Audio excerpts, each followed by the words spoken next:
আজকে আমরা ইন্টার আইসিটির তৃতীয় অধ্যায়ের সংখ্যা পদ্ধতি বা নাম্বার সিস্টেমের ক্যালকুলেটর হ্যাক্স পার্ট 1 দেখব। তো প্রথমে আমরা সংখ্যা পদ্ধতিগুলো জেনে নিই। প্রথমে দশমিক সংখ্যা পদ্ধতি বা ডেসিমাল নাম্বার সিস্টেম। যে সংখ্যা পদ্ধতিতে 10টি অঙ্ক বা ডিজিট, কয়টি? 10টি অঙ্ক বা ডিজিট ব্যবহার করা হয় তাকে দশমিক সংখ্যা পদ্ধতি বলা হয়। তো দশমিক সংখ্যা পদ্ধতিতে কি কি অঙ্কগুলো ব্যবহার করা হচ্ছে? 0 থেকে 1, 2, 3, 4, 5, 6, 7, 8, 9। এখানে কয়টি অঙ্ক বা ডিজিট আছে? 10টি। আর আমরা জানি বেস বা ভিত্তি, বেস বা ভিত্তি, বেস বা ভিত্তি হচ্ছে কোনো একটি নাম্বার সিস্টেমে যে কয়টি ডিজিট বা অঙ্ক ব্যবহার করা হয়। এখানে 10টা অঙ্ক ব্যবহার করা হয়েছে, তার মানে এই যে দশমিক সংখ্যা পদ্ধতির ভিত্তি বা বেস হচ্ছে কত? 10। ওকে, তারপরে তারপর হচ্ছে বাইনারি সংখ্যা পদ্ধতি।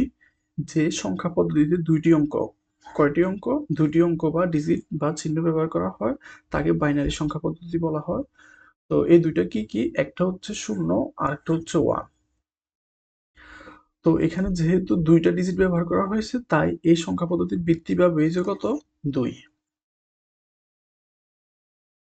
তারপরে হচ্ছে অক্টাল সংখ্যা পদ্ধতি বা অক্টাল নাম্বার সিস্টেম। যে সংখ্যা পদ্ধতিতে 8টি অঙ্ক, তো এই 8টি অঙ্ক বা ডিজিট হচ্ছে 0 থেকে 7 পর্যন্ত। Not 8, just 0, 1, 2, 3, 4, 5, 6, 7। এখানে টোটাল ডিজিট বা অঙ্ক হচ্ছে কয়টি? 8টি। তার মানে এই সংখ্যা পদ্ধতির যে ভিত্তি সেটাও কত হবে? ভিত্তি হচ্ছে 8। এখন এখানে একটা কথা, সেটা হচ্ছে 1 অক্টাল অঙ্ক সমান সমান 3 বাইনারি অঙ্ক। তো এটা দ্বারা কি বোঝায় বা এটা কিভাবে এসছে আমরা একটু দেখি। তো অক্টাল, অক্টাল মানে কি? এর ভিত্তি হচ্ছে কত? 8। আর যেটা আমাদের বাইনারি নাম্বার সিস্টেম তার ভিত্তিগত 2। এই দুইটার মধ্যে কি আছে? একটা সম্পর্ক আছে না? তো এই সম্পর্কটা কিভাবে হয়েছে? তো আমরা 8কে কিভাবে লিখতে পারি? 8কে আমরা লিখতে পারি 2 কিউব। 2 কিউবে কত হয়? 8 হয়। 2 কিউব কত? 8। এখন বাইনারি সংখ্যা পদ্ধতিতে এটার ভিত্তি কত ছিল? 2। তার মানে এখানে 2 আছে ভিত্তি বা বেস হিসাবে। তার পাওয়ার কত? পাওয়ার হচ্ছে 3। তার মানে আমরা বুঝবো যে 1 অক্টাল, কত অক্টাল? 1 অক্টাল অঙ্ক সমান সমান কত বাইনারি? এখানে কত পাওয়ার ছিল? 3। তার মানে 3 বাইনারি অঙ্ক। এখান থেকে 3টা এসছে। তো আমরা এখন এটা দ্বারা কি বুঝাচ্ছে আমরা এটা একটু বুঝি। আমরা যদি মনে করি 5, 6, 1, এটা যদি অক্টালে থাকে এবং আমাকে এটাকে যদি কনভার্ট করতে বলা হবে বাইনারিতে, আমি কিভাবে করব? আমরা 5 এর জন্য কত পাবো বাইনারিতে? 101। আর আমরা 6 এর জন্য কত পাবো? 6 এর জন্য আমরা পাবো 110। আর এখন আমরা 1 এর জন্য কত পাবো? 1 এর জন্য আমরা আসলে বাইনারিতে পাবো কত? 1। কিন্তু এটা যে 1 অক্টাল অঙ্ক, এগুলো হচ্ছে একেকটা 1 অক্টাল অঙ্ক। এটা একটা 1 অক্টাল অঙ্ক, বা এটা একটা অক্টাল অঙ্ক, বা এটা একটা অক্টাল অঙ্ক। একটা একটা করে আমরা সিঙ্গেল ওয়াইজ হিসাব করতেছি। তো এখন 1 অক্টাল অঙ্ক বা একটা অক্টাল অঙ্ক সমান সমান কয়টা বাইনারি লেখা লাগবে? 3টা বাইনারি। কয়টা বাইনারি? 3টা বাইনারি। তার মানে 5 এর তো 3টা আছেই, 6 এরও 3টা আছে, কিন্তু 1 এর কয়টা আছে? একটা। বাট আমাদেরকে 3টা লেখার জন্য কি করা লাগবে? একটা 0, 2টা 0। তার মানে 2টা শূন্য আমরা আগে দিয়ে দিছি। তাহলে মানে কোনো পরিবর্তন হবে না। বাট আমার যে শর্তটা ছিল সেটা ফুলফিল করছে। 3 এর শর্তটা কি করছে? ফুলফিল করছে। তো আমরা তার মানে কি পাবো? আমরা পাবো প্রথমে এটা, তারপরে এটা, তারপরে এটা। অর্থাৎ 101, 110, 001। শেষ। ওকে, তারপরে হচ্ছে হেক্সাডেসিমাল সংখ্যা। তো হেক্সাডেসিমাল মানে কত? এখানে 16টি, যে সংখ্যা পদ্ধতিতে 16টি অঙ্ক থাকবে। কয়টি অঙ্ক? 16টি অঙ্ক বা 16টি ডিজিট বা চিহ্ন ব্যবহার করা হয় তাকে হেক্সাডেসিমাল বলে। তো এখানে কি কি ব্যবহার করা হচ্ছে? 0 থেকে 9 পর্যন্ত কয়টি অঙ্ক? 10টি অঙ্ক। এবং এ থেকে এফ পর্যন্ত, A B C D E F, এখানে কয়টি আছে? এখানে হচ্ছে কয়টি ইংরেজি বর্ণ? 6টি ইংরেজি বর্ণ। তার মানে 10টি অঙ্ক এবং 6টি ইংরেজি বর্ণের সমন্বয়ে কি গঠিত হয়েছে? হেক্সাডেসিমালটা গঠিত হয়েছে সংখ্যা পদ্ধতিটা। তো হেক্সাডেসিমালের সংখ্যা পদ্ধতির ভিত্তি কত হবে? ভিত্তিটা কত? 16। কেন? কারণ এখানে 10টা আর এখানে 6টা, তার মানে টোটাল কত?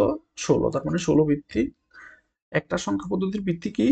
এই সংখ্যা পদ্ধতিতে যেগুলা অঙ্ক বা চিহ্ন ব্যবহার করা হয়েছে সবগুলো যোগফলই হচ্ছে ওই সংখ্যা পদ্ধতির ভিত্তি। তার মানে এখানে ভিত্তি হচ্ছে 16, কারণ এখানে টোটাল 16টা চিহ্ন বা ডিজিট ব্যবহার করা হয়েছে। তারপর এখন আমরা সেম কাজ, ওয়ান হেক্স অঙ্ক সমান সমান 4 বাইনারি অঙ্ক। এটা কিভাবে আমরা পাইছি? আচ্ছা, আমরা একটু দেখি এটা। 16, হ্যাঁ। তার মানে হেক্সাডেসিমালের ভিত্তি কত ছিল? 16, আর বাইনারির ভিত্তি কত আমরা জানি? 2। এখন আমরা হেক্সাডেসিমালকে বা 16কে আমরা কি করতে পারি? 2 এর কত পাওয়ার রূপে লিখতে পারি? 2 এর আমরা 2 টু দি পাওয়ার যদি 4 দিই, 2 টু দি পাওয়ার 4, তাহলে 16 হয়। অর্থাৎ 1 হেক্স অঙ্ক সমান সমান কয়টি বাইনারি হবে? 4টি বাইনারি হবে, কারণ পাওয়ার কত? 4। তো আমরা এরকম একটা উদাহরণ নিতে পারি, সেটা হচ্ছে আমরা যদি D2 নিই, এটা হচ্ছে হেক্সাডেসিমালে আছে, আমরা সেটাকে কনভার্ট করব বাইনারিতে।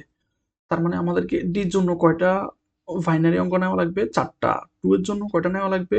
2 এর জন্য কয়টা? 4টা। তার মানে প্রত্যেকটা হেক্স অঙ্কের ক্ষেত্রে আমরা বাইনারিতে কয়টা নিব? 4টা করে নিব। তো ডি এর জন্য 4টা কি কি হওয়া যায়? ডি এর জন্য হচ্ছে 1 1 0 1। আর আমরা 2 এর জন্য কি জানি? 2 এর জন্য জানি হচ্ছে 1 0। কিন্তু আমাদেরকে তো 4টাতে কনভার্ট করতে হবে। তার মানে এখানে কয়টা 0? 2টা 0। তার মানে 2টা 0 দেওয়ার পর এটা 4টা হইছে। সরি। তার মানে আমরা কি পেয়েছি? 1 1 0 1 0 0 1 0। এটা হচ্ছে আমাদের কি? বাইনারি। ওকে, আমরা আশা করি বেসিক ইনফরমেশন গুলো বুঝতে পারছি ভালো মতো। এখন আমরা আমাদের ক্যালকুলেটরে চলে যাব।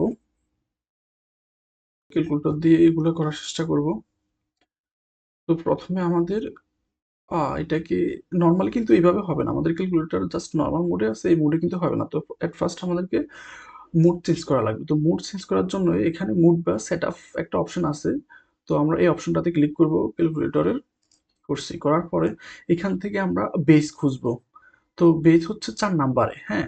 তো তার মানে আমরা এখানে কত প্রেস করব? ক্যালকুলেটর থেকে 4 কে আমরা প্রেস করলাম। করার পরে এটা কিন্তু এখন এই ডেসিমল, এটা হচ্ছে ডেসিমল। তো আরো এরকম 4টা আছে, ডেসিমল আছে, বাইনারি আছে, অক্টাল আছে, হেক্সাডেসিমাল আছে। তো আমরা এগুলো কোথায় পাবো? আমরা যদি ভালো মতো লক্ষ্য করি, সেটা হচ্ছে এক্স স্কোয়ার, এখানে হচ্ছে ডেসিমল, এখানে হচ্ছে হেক্সাডেসিমাল, এখানে হচ্ছে বাইনারি, এখানে হচ্ছে অক্টাল। তার মানে আমরা যদি এগুলোতে প্রেস করি, এগুলো চেঞ্জ হতে থাকবে নাম্বার সিস্টেমগুলো। তো প্রথমে আমাদের কি প্রয়োজন? এখন আমাদের প্রয়োজন হচ্ছে decimal two binary. Okay, at first আমরা তাহলে ডেসিমল লাগবে। তার মানে আমরা ডেসিমলে একটা ক্লিক করছি, তার মানে এখানে ডেসিমল উঠছে। ডেক মানে কি? ডেসিমল। তো ডেসিমল উঠার পরে এখন আমাদের কত প্রেস করা লাগবে? 4 6। তো আমরা 4 দিলাম, 6 দিলাম। এখন আমি কোথায় যাব? বাইনারিতে। কিন্তু আমাকে জাস্ট এখানে বাইনারিতে ক্লিক করলে হবে না। আমার এই ডেসিমল যেটা উঠেছি সেটা এখানে শো করা লাগবে। তো এখানে কিভাবে শো করবে আমরা বুঝতে পারতেছি। আমরা জাস্ট একটা যদি ইকুয়াল দিই, এখানে আমি এট ফার্স্ট কি লিখছি? 46 লিখছি। ডেসিমল আছে। এখন আমাদেরকে এই যে 46 এটা এখানে নিয়ে আসা লাগবে। এই শূন্যের পরিবর্তে 46টা হবে। তো এখন আমি কি করবো? এটা এখানে কিভাবে নিয়ে আসবো? জাস্ট একটা ইকুয়ালে প্রেস করবো, শেষ। এখানে আসছে। এখন আমি আমার কনভার্সেশনের দিকে লক্ষ্য করবো, আমরা কোথায় যেতে চাচ্ছি। আমরা যেতে চাচ্ছি হচ্ছে বাইনারিতে। তো আমরা কোথায় প্রেস করবো এখন? এই বাইনারি, শেষ। তার মানে 4 6 এর বাইনারি কত হবে? 1 0 1 1 1 0। এটা হচ্ছে 4 6 এর বাইনারি। আচ্ছা, আমি একটু লিখি। 1 0 1 1 1 0। ওকে, এভাবে আমরা বাকিগুলো করবো। তো এখন আমরা কোথায় যাব? হেক্সাডেসিমালে। তো আমি হেক্সাডেসিমালে প্রেস করলাম। তারপরে কি লিখবো? বাবা।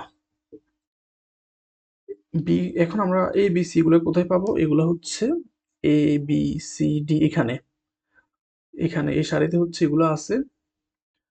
তো আমরা বি তে যদি প্রেস করি, বি তে প্রেস করলাম, তারপর আবার এ, আবার বি, আবার এ। তারপর আমরা কি করব? একটা ইকুয়ালে প্রেস করব। এখন আমরা কোথায় যেতে যাচ্ছি? অক্টালে। তারপরে আমরা অক্টালকে প্রেস করব। শেষ, আমরা চলে আসছি। তার মানে আমি কত পেয়েছি? 1 3 5 2 7 2 1 3 5 2 7 2 1 3 5 2 7 2 জি ঠিক আছে। ওকে, এখন এখন আমরা আবার ডেসিমলে চলে যাচ্ছি। ডেসিমল, তো ডেসিমলে কত? 6 666, হ্যাঁ 666, তারপর একটা ইকুয়াল দিলাম আসছে এখানে। তারপর আমরা কোথায় যেতে যাচ্ছি? হেক্সাডেসিমলে। আমরা এখন হেক্সাডেসিমলে প্রেস করলাম, শেষ। আমরা হেক্সাডেসিমল পেয়েছি, সেটা হচ্ছে 29A। 29A, তারপরে 45, তো সেটা কোথায় আছে? ডেসিমলে আছে। তো ডেসিমলে প্রেস করলাম, 45 লিখলাম, একটা ইকুয়াল দিলাম, তারপর আমরা সেখান থেকে চলে যাবো আবার অক্টালে। এই অক্টাল, অক্টাল হচ্ছে 55। তারপরে হচ্ছে আমরা ট্রিপলে নিয়ে কাজ করি, সেটা হচ্ছে হেক্সাডেসিমলে আছে। তো হেক্সাডেসিমলে প্রেস করলাম, তারপর হচ্ছে ট্রিপলি, তারপর একটা ইকুয়াল। এখন আমরা এখান থেকে কোথায় যেতে যাচ্ছি? আমরা যেতে যাচ্ছি হচ্ছে ডেসিমলে। তো আমরা ডেসিমলে প্রেস করলাম, ডেসিমলে পেয়ে গেছি রেজাল্ট, সেটা হচ্ছে 3822। 3822। তারপর হচ্ছে আমরা অক্টালে, এখন অক্টালে প্রেস করলাম, তারপর হচ্ছে 45, 45 একটা ইকুয়াল দিলাম। এখন আমরা এখান থেকে যেতে যাচ্ছি হচ্ছে বাইনারিতে। বাইনারিতে ক্লিক করলাম, শেষ। সেটা হচ্ছে 1 0 0 1 0 1, 1 0 0 1 0 1। ওকে, তারপরে হচ্ছে আমরা এই বাইনারিটাকে হেক্সাডেসিমালে কনভার্ট করব। বাইনারি আছেই, তো 0 1 1, 0 1 1, তারপর হচ্ছে 0 1 1, 0 1 1, তারপর আমরা একটা ইকুয়াল দিলাম। এখন আমরা কোথায় যেতে যাচ্ছি? হেক্সাডেসিমাল, হেক্সাডেসিমালে প্রেস করলাম। তার মানে আমরা কি পেয়েছি? আমরা পেয়েছি হচ্ছে 1B। এই ছিল আজকে আমাদের এই পার্টে। আমরা পরবর্তী পার্টে দশমিকগুলো কিভাবে কনভার্ট করতে হয় সেটা শিখবো, এবং বিভিন্ন নাম্বার সিস্টেমের যোগ বিয়োগ আমরা শিখে নিব। তো আজকের জন্য আল্লাহ হাফেজ।